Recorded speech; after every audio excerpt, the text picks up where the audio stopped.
Glory to God the Father and Son Yeshua Mashiach. 1 Kings chapter 3. The foolish marriage of Solomon. Shlomo formed an alliance with Pharaoh king of Egypt by marrying Pharaoh's daughter. He brought her into the city of David, where she lived, until he had finished building his own palace, the house of Adonai and the wall around Jerusalem. The people, however, were still sacrificing on the high places, because no house had yet been built for the name of Adonai. Solomon's request for wisdom. Shlomo loved Adonai, living according to the regulations set forth by David his father.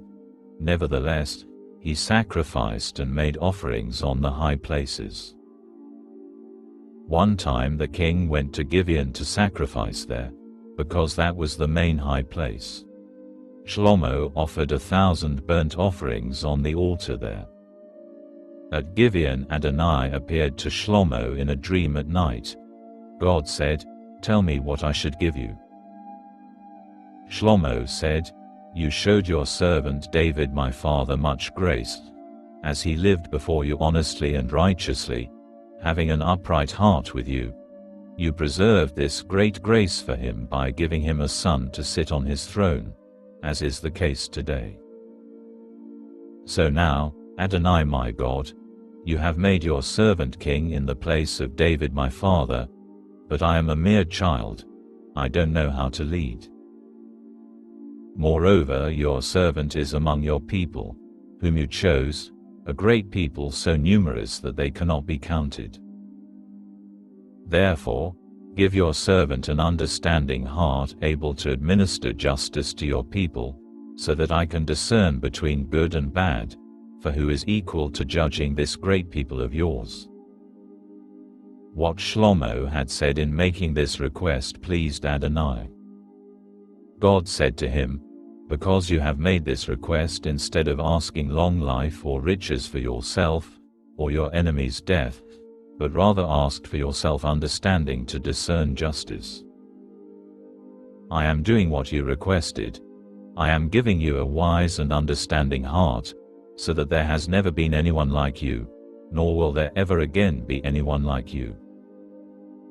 I am also giving you what you didn't ask for, riches and honor greater than that of any other king throughout your life. More than that, if you will live according to my ways, obeying my laws and mitzvot like your father David, I will give you a long life." Shlomo awoke and found it had been a dream. But he went to Jerusalem, stood before the ark for the covenant of Adonai and offered up burnt offerings and peace offerings. He also made a feast for all his servants. Solomon demonstrates his wisdom.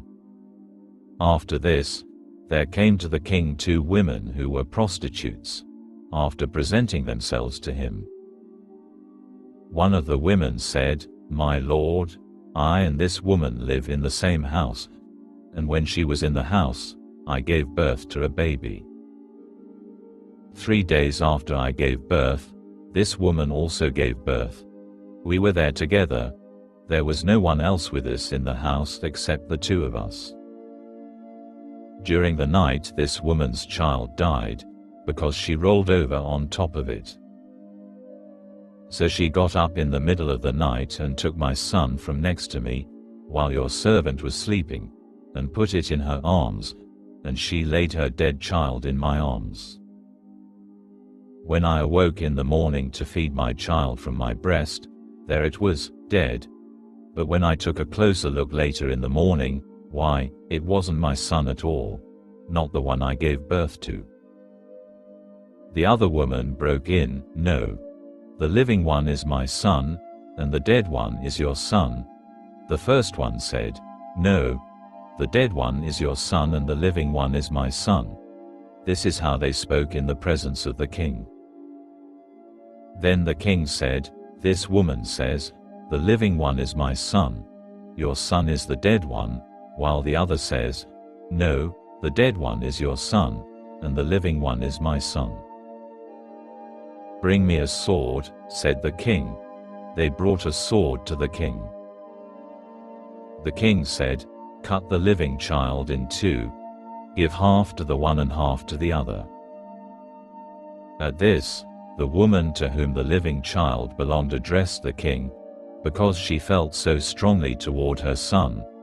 "Oh, my lord, give her the living child. You mustn't kill it."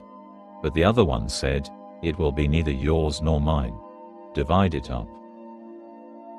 Then the king answered, "Give the living child to the first woman, don't kill it, because she is its mother." Solomon's wisdom is seen by all of Israel.